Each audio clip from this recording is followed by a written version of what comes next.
truly, I agree with you about the immigrants and their impact emotionally. But who had a greater impact, the immigrants or the agribusiness, tourism, and so forth, lobbyists and advocates? The business community. I mean, the business community of the state that supports many of these Republican legislators, no question, killed this bill.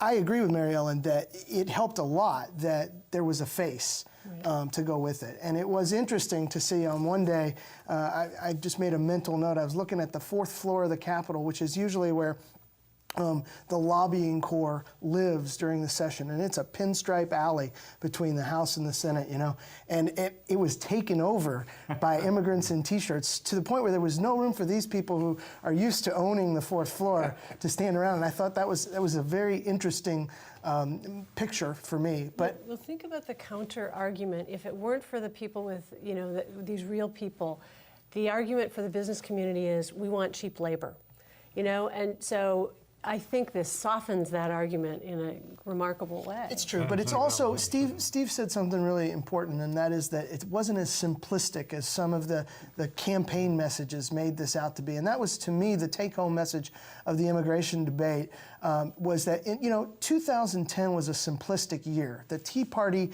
made, and Rick Scott, I think, made it a year of slogans. You know, and in fact, Rick Scott, when running for governor, one of his commercials said, you know, it's really easy. And, you know, kind of pointed back at the Capitol, like, these guys just don't get it. It's really simple to do this stuff.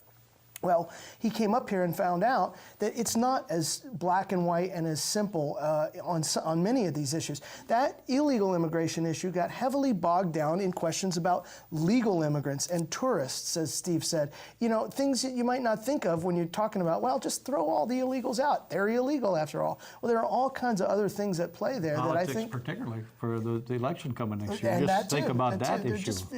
The tentacles go into so many places that I think a simplistic view just doesn't get it.